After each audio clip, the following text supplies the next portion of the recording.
Hello good morning students. आज अपना video में अपने धोरण 6 एनी अंदर आप इंग्लिश ग्रामर जोई रहा था। अगाउना विडियो में आपने lesson number 5 the simple present tense तो आपणे समजूती जोई हती। सिंपल प्रेजेंट टेन्स ने एक्सप्लेनेशन समजूती आपने बे विडियो में आपणे जोई। हवे आजना विडियो में आपणे लेसन नंबर 5 एनी एक्सरसाइज जोईशुं। सादो वर्तमान काल any exercise जोईशुं। Okay,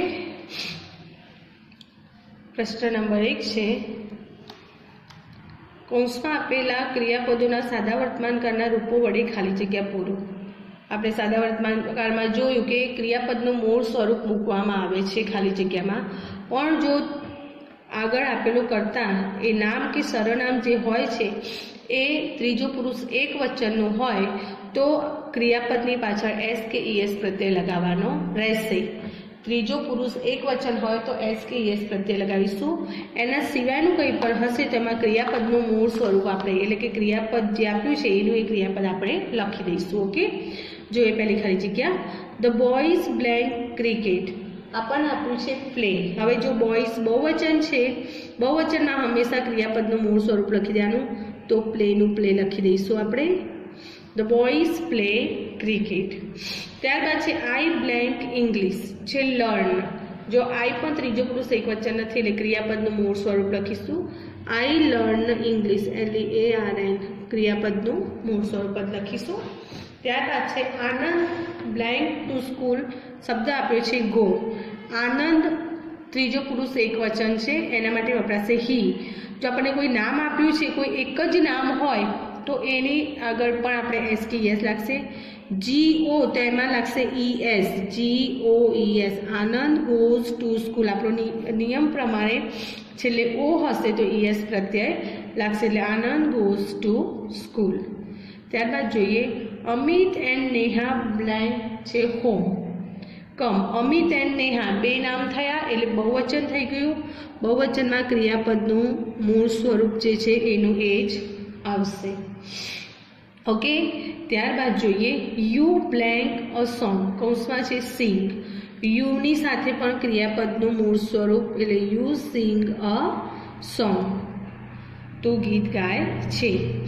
we blank kites बहुवचन छे, बहुवचनमां हमेशा क्रियापदनुं मूळ स्वरूप એટલે फ्लायनुं रहेशे फ्लाय। त्यारबाद छे अ बर्ड ब्लेंक इन ध स्काय। जो अ बर्ड एक ज नाम छे એટલે ત્રીજો પુરુષ એક વચન એટલે ફ્લાયનું FLIES। નિયમ છે વાય હોય એની પહેલા વ્યંજન હોય તો વાય નો આઈ થઈ અને ES પ્રત્યય લાગશે એટલે FLIES। ઓકે, ત્યારબાદ જોઈએ ધ કાઉ બ્લેન્ક ગ્રાસ આપણને આપ્યું છે ઈટ છે। ઓકે, કાઉ બ્લેન્ક काउ त्रीजो पुरुष एक वचन એટલે ઈટનું થશે ઇટ્સ EATS। ओके, ત્યારબાદ જોઈએ મધર બ્લેન્ક છે ફૂડ। કુક એટલે બનાવવું રાંધવું। મધર રસોઈ બનાવે છે। મધર ત્રીજો પુરુષ એક વચન થયું એટલે કુકની પાછળ લાગશે SCOOKS કુક્સ ફૂડ। મમ્મી રસોઈ બનાવે છે। ધ ટીચર બ્લેન્ક અસ આપણને આપ્યું છે ટીચ। ધ ટીચર એટલે ही કે शी હોય ત્રીજો પુરુષ એક વચન એટલે ટીચીસ TEACH ES પ્રત્યય લાગશે પાછળ CH હોય તો ક્રિયાપદની પાછળ આપણે ES પ્રત્યય લગાવીએ છીએ। ધ ટીચર ટીચીસ અસ શિક્ષક અમને ભણાવે છે। ત્યારબાદ છે the sun blank in the east rise એટલે ઊભું સૂર્ય પૂર્વમાં ઉગે છે। ધ સન એક જ હોય છે એટલે આપણે એની પાછળ ES પ્રત્યય લગાવીશું। ઈ આપેલો છે એટલે ફક્ત S લાગશે। The sun rises in the east. We blank in Jamnagar live એટલે રહેવું। વી બહુવચન છે એટલે ક્રિયાપદનું મૂળ સ્વરૂપ we live in Jamnagar. Okay, ત્યારબાદ છે આઈ બ્લેન્ક અ બેગ। આઈ પ્રથમ પુરુષ છે। હેવ ના બે રૂપો થાય હેવ અને હેઝ, એમાં આઈની સાથે આવે છે હેવ તો I have a bag. Okay, ત્યારબાદ જોઈએ કે જતીન બ્લેન્ક મેની ટોયઝ। અહીંયા પણ હેવ આપ્યું છે જો પણ જતીન ત્રીજો પુરુષ એક વચન થયું ही આવે हीની સાથે કયું રૂપ આવે છે તો હેઝ तो जतीन हैज मैनी टॉयज। ત્યારબાદ છે the elephant blank a long trunk. Have એટલે હોય છે, હાથીને લાંબી સૂંઢ હોય છે. પણ એલિફન્ટ એક જ આપ્યું છે અહીંયા, ત્રીજો પુરુષ એક વચન એલિફન્ટ માટે ઈટ વપરાય. ઈટની સાથે હેવ હેઝમાંથી શું આવે છે? હેઝ. એટલે અહીંયા આવશે હેઝ. ત્યારબાદ છે દર્શન બ્લેન્ક ધ બોલ. કેચ એટલે પકડવો, દર્શનને બોલ પકડવું. દર્શન ત્રીજો પુરુષ એક વચન, પાછળ CH છે એટલે ES પ્રત્યે લાગશે. CATCHES કેચીસ the ball. દર્શન બોલ પકડે છે. ત્યારબાદ જોઈએ વિનય બ્લેન્ક ટોયસ. બાય એટલે ખરીદવું, વિનય માટે હી વપરાય. જો વાય છે એની પહેલા સ્વર છે એટલે ફક્ત એસ લગાવવામાં આવશે. તો વિનય બાયઝ ટોયસ. વિનય રમકડા ખરીદે છે. ત્યારબાદ છે the boys blank on the black board. શબ્દ આપ્યો છે આપણને રાઇટ. રાઇટ એટલે લખવું. તો ધ બોયઝ બહુવચન છે એટલે ક્રિયાપદનું મૂળ સ્વરૂપ write on the black board. The boys write on the black board. બાળકો બ્લેકબોર્ડ ઉપર લખે છે. We blank our books. Open એટલે ખોલવું. જો વી બહુવચન છે એટલે ક્રિયાપદનું મૂળ સ્વરૂપ એટલે ઓપનનું ઓપન જ રહેશે. ઓકે. લાસ્ટ છે the peon blank the bell. Ring એટલે વગાડવું, પટાવાળા બેલ વગાડે છે. પ્યુન એક વચન છે, ત્રીજો પુરુષ એટલે એસ કે એસ પ્રત્યે લાગશે. રિંગમાં લાગશે એસ, તો RINGS. The peon rings the બેલ.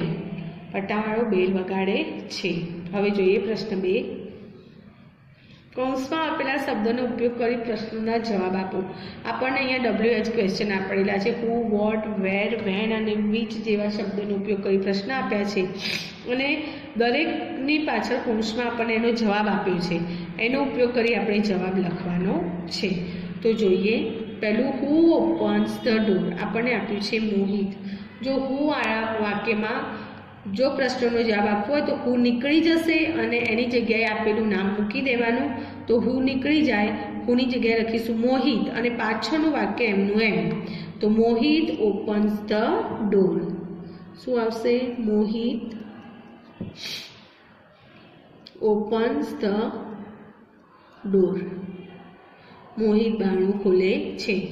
જો હુ વાળા વાક્યમાં હુ નીકળી કોઈ પણ કારણનું હશે, હુ વાળા વાક્યની વાક્ય રચના એક જ છે કે હુ નીકળી જશે, એની જગ્યાએ આપેલું નામ મૂકી દેવાનું અને પાછળ જો ઓપન્સ ધ ડોર તો ઓપન્સ ધ ડોર. વાક્ય એમનું એમ. હવે છે when do the boys play. When do the boys play આપણે કરીએ છીએ ત્યારે વાક્યમાંથી પ્રશ્નવાચક શબ્દ અને ડુ ડઝ નીકળી જાય. આટલું યાદ રાખવાનું કે વાક્યમાંથી પ્રશ્નવાચક શબ્દ અને ડુ ડઝ નીકળી જાય. ઓકે. જો ડુ આપ્યું છે તો હવે આટલું નીકળી ગયું, આખું વાક્ય આપણે એમનું એમ લખી દઈશું કે the boys play in the morning. The boys play in the morning.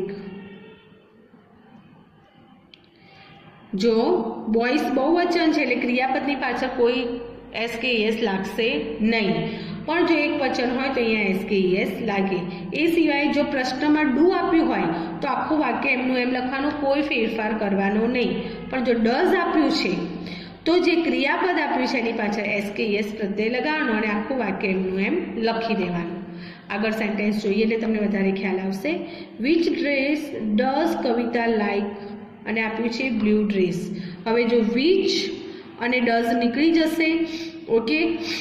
બચ્યું શું? કવિતા ડઝ છે એટલે લાઇક્સ બ્લુ ડ્રેસ. કવિતા લાઇક્સ. જો આખું વાક્ય એમનું એમ જ લખવાનું છે, કોઈ જ ફેરફાર કરવાનો નથી. ડ્રેસ. હવે જો આ ડ્રેસ બાકી છે પણ અહીંયા ડ્રેસ આવી ગયું છે એટલે બીજી વાર લખવાની જરૂર નથી. કોઈક સેન્ટેન્સમાં એવો નવો શબ્દ હોય લખવાની જરૂર હોય, વાક્યનો અર્થ ક્લિયર ના થતો હોય તો વીચ પછી આપેલું નામ આપણે અહીંયા પાછળ લખીશું. ત્યારબાદ છે વેર do the ship cell. Ships એટલે જહાજો ક્યાં તરે છે? તો ઓન ધ સીઝ, દરિયામાં. તો વેર અને ડુ નીકળી જશે. ડુ છે એટલે વાક્યમાં કોઈ ફેરફાર નથી કરવાનો. વેર ડુ નીકળી ગયું, આખું વાક્ય એમનું એમ લખી દો. The ships sail on the seas. The ships sail on the seas. Okay, દરિયા કિનારે તરે છે, દરિયામાં તરે છે, sorry. Where do the girls skip?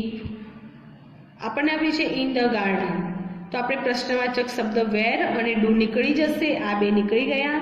અહીંયા ડુ છે એટલે વાક્યમાં કોઈ ફેરફાર કરવાનો નથી, આખું વાક્ય એમનું એમ લખી દો. The girls skip in the garden. The girls skip in the garden. Girls skip in the garden. Okay. Next છે what does the elephant enjoy? Elephant શેની મજા લે? તો સ્વિમિંગ, તરવાની. હવે વોટ અને ડઝ નીકળી જશે, પ્રશ્નવાચક શબ્દ એની સાથે સાદા વર્તમાનકાળમાં ડુ કે ડઝ હોય એ નીકળી જશે, પણ ડઝ છે એટલે એન્જોયનું થઈ જશે એન્જોયસ. તો આખું વાક્ય એમનું એમ લખી દો. The elephant enjoys swimming. The elephant enjoys swimming.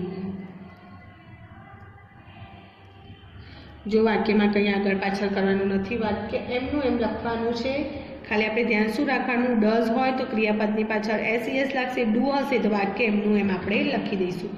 ફક્ત વીજવાળા વાક્યમાં જ આપણે આ શબ્દ ડ્રેસ છે, જેમ કે આમાં, તો એ નામ આવે છે એને પાછળ લખવું કે નહીં છેલ્લે એ નક્કી કરવાનું રહેશે, બાકી વાક્ય એમનું એમ. What does the town clock say? જો વોટ અને ડઝ નીકળી જશે, અહીંયા ડઝ છે એટલે ક્રિયાપદ સેનું થઈ જશે સેઝ. વોટ અને ડઝ નીકળી ગયું, આખું વાક્ય એમનું એમ લખી દો. The town clock says 6 o'clock. The town clock says 6 o'clock. Okay, ત્યારબાદ છે હુ ટીચીસ ઇંગ્લિશ? ઇંગ્લિશ કોણ ભણાવે છે? તો આપણે જોયું એ પ્રમાણે હુની જગ્યાએ નામ લખી દઈશું, હુ નીકળી જશે. Mister Mehta teaches English. Mister Mehta teaches English. Okay, next sentence છે when does Ramjibhai reach home? Ramjibhai ઘરે ક્યારે પહોંચે છે? તો ઇન ધ આફ્ટરનૂન, બપોરે. હવે જો વેન અને ડઝ નીકળી જશે, ડઝ છે એટલે ક્રિયાપદ રીચ છે એનું ઈએસ પ્રત્યય લાગશે, તો Ramjibhai reaches home in the afternoon. Ramjibhai, જો રીચની પાછળ ઈએસ પ્રત્યય લાગશે, home in the afternoon. In the afternoon. Okay. Next છે where do the boats sail?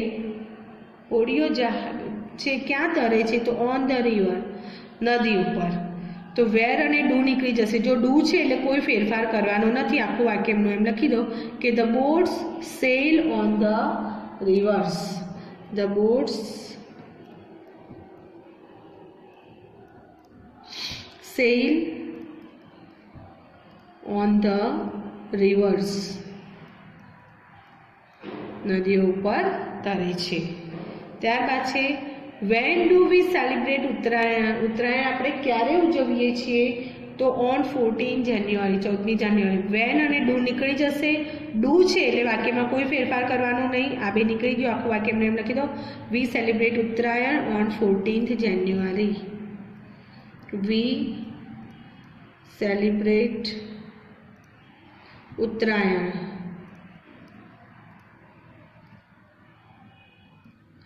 on 14th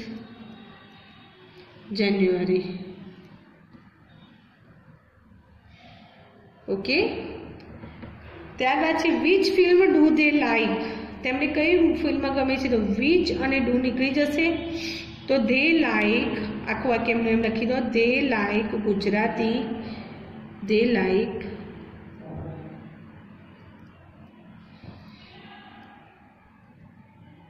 Gujarati. હવે જો અહીંયા ક્લિયર નથી થતું શું ગુજરાતી સોંગ ગમે છે, ગુજરાતી ભજન ગમે છે, ગુજરાતી ફિલ્મ ગમે છે, એટલે આ શબ્દ આપણે પાછળ લખીશું.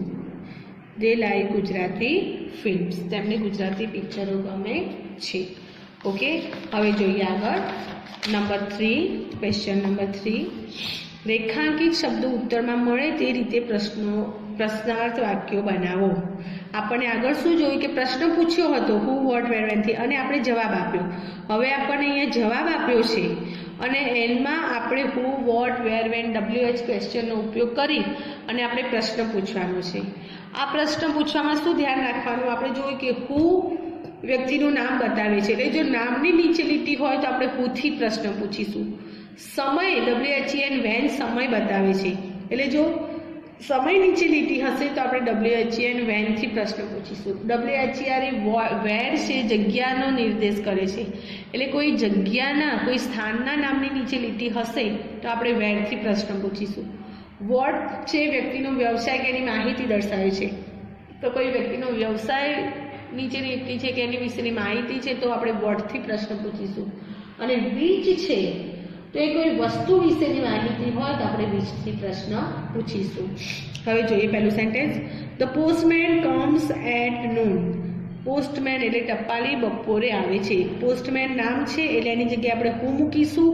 આપણે શીખ્યા રીતે નામની જગ્યાએ હુ મૂકી આખું વાક્ય એમનું એમ. તો who comes at noon, who comes at noon, અને પાછળ પ્રશ્નાર્થ ચિહ્ન મૂકવાનું ભૂલાય નહીં, એ ખાસ ધ્યાન રાખવાનું. બીજો પ્રશ્ન છે વી સેલિબ્રેટ ક્રિસમસ. અમે નાતાલ ઉજવીએ છીએ. આપણને પૂછ્યું છે શું ઉજવીએ છીએ, એટલે વોટથી પ્રશ્ન પૂછીશું કે વોટ.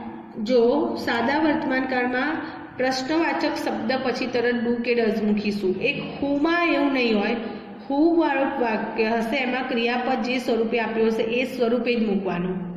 જ્યારે બાકીના બધા જે છે વોટ, વેર, વેન અને વિચ, તો એની અંદર પ્રશ્નવાચક શબ્દની સાથે આપણે ડુ, ડઝ મૂકીશું અને ક્રિયાપદનું મૂળ સ્વરૂપ મૂકવાનું રહેશે. તો વોટ ડુ, જો અહીંયા બહુવચન છે એટલે ડુ આવશે. વોટ ડુ, હવે વાક્ય એમનું એમ મૂકી દો. ક્રિસમસ માટે પ્રશ્ન પૂછે છે એટલે ક્રિસમસ નીકળી જશે. તો what do we celebrate, what do we celebrate. Okay, બીજો પ્રશ્ન છે the gardener waters the flower plant. Gardener માળી છે ફૂલોના પ્લાન્ટમાં પાણી પાઈ રહ્યો છે. તો ક્યાં પાણી પાઈ રહ્યો છે એટલે આપણે વેરથી પ્રશ્ન પૂછીશું. વેર. જો ગાર્ડનર એક જ છે, માળી એક જ માળીનો નિર્દેશ છે એટલે ત્રીજો પુરુષ એકવચન એટલે ડઝ લખીશું. ધ ફ્લાવર પ્લાન્ટ નીકળી જશે એટલે બચીશું the gardener. What does the gardener, what does the gardener water. જો વોટર થઈ જશે અહીંયા એસ નીકળી જશે. ઓકે, ક્રિયાપદનું મૂળ સ્વરૂપ જ આવશે. જ્યારે પણ પ્રશ્ન પૂછીશું વાક્યમાં ક્રિયાપદનું મૂળ સ્વરૂપ જ મૂકવામાં આવશે. પછી છે we play under the shady tree. Under the shady tree, અમે શેડી ટ્રી એટલે છાંયડો આપે એવા વૃક્ષની નીચે, ઘટાદાર વૃક્ષની નીચે રમીએ છીએ. તો અંડરમાં જગ્યાનું નામ છે એટલે આપણે વેરથી પ્રશ્ન પૂછીશું. બહુવચન છે એટલે ડુ આવશે. વેર ડુ, આ નીકળી જશે, બચીશું વી પ્લે. તો વેર ડુ વી પ્લે. જેમ જવાબમાં આપણે ડુ વાળા વાક્યમાં કોઈ ફેરફાર નતા કરતા એવી રીતે પ્રશ્નમાં પણ ડુ થી હોય તો વાક્યમાં કોઈ ફેરફાર કરીશું નહીં. We play. જ્યારે ડઝ હશે તો જેમ અહીંયાથી એસ નીકળી જાય ને વોટર મૂળ સ્વરૂપે લખવાનું રહેશે. હવે છે Manojbhai drives a car. Manojbhai car હાંકે છે. તો મનોજભાઈ નામ છે એટલે એના માટે વપરાશે હુ. મનોજભાઈ નીકળી જશે તો who drives a car, who drives a car. કોણ કાર ચલાવે છે. ઓકે, ત્યાર પછી boat sail on the river. હોડીઓ છે તો નદી ઉપર તરે છે. તો જગ્યા આપી છે નદીની ઉપર એટલે આપણે પ્રશ્ન પૂછીશું વેરથી. વેર. બોટ્સ બહુવચન છે એટલે થઈ જશે ડુ. ઓન ધ રિવર નીકળી જશે, બચીશું boat sail. Where do boats sail, ક્યાં તરે છે. ઓકે, હવે જોઈએ Prakash does his homework in the morning. Prakash એનું હોમવર્ક ગૃહ કાર્ય સવારે કરે છે. ઇન ધ મોર્નિંગ સમય આપ્યો છે એટલે આપણે વેનથી પ્રશ્ન પૂછીશું, WHEN. પ્રકાશ ત્રીજો પુરુષ એક વચન છે એટલે ડઝ આવશે. When does, in the morning નીકળી ગયું, બાકીનું એમનું એમ. ડઝ એનું મૂળ સ્વરૂપ થાય છે ડુ. તો when does Prakash do his homework. When does Prakash do his homework. Okay, do his homework. ક્યારે પ્રકાશ એનું હોમવર્ક કરે છે. ત્યારબાદ છે grand mother reads the Ramayana. દાદી રામાયણ વાંચે છે. શું વાંચે છે? દાદી વિશેની માહિતી છે કે દાદી શું વાંચે છે, તો વોટથી પ્રશ્ન પૂછીશું. તો વોટ ધ રામાયણ નીકળી જશે. ઓકે, ગ્રાન્ડ મધર એક જ છે એટલે what does grandmother read. What does grandmother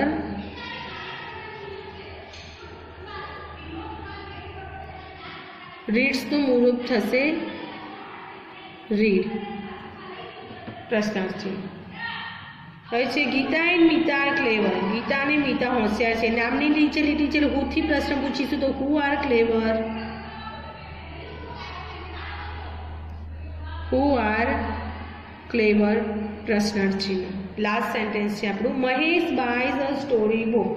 Mahesh story book ખરીદે છે, વાર્તાની ચોપડી ખરીદે છે. અહીંયા પણ આપણને નામની નીચે લીટી આપી છે. ઓકે, એટલે હુથી પ્રશ્ન પૂછીશું. હુથી પ્રશ્ન પૂછી એટલે નામ નીકળી જાય, આખું સેન્ટેન્સ એમનું એમ. તો who buys a story book. Who buys a story book. Who buys a story book. Okay, તો અહીંયા આપણું lesson number 5 the simple present tense એની એક્સરસાઇઝ કમ્પ્લીટ થાય છે. ઓકે, આ તમારી ચોપડીમાં લખવાની રહેશે અને નેક્સ્ટ વિડીયોમાં આપણે નવા લેસન સાથે મળીશું. ઓકે, ત્યાં સુધી થેન્ક યુ સ્ટુડન્ટ્સ.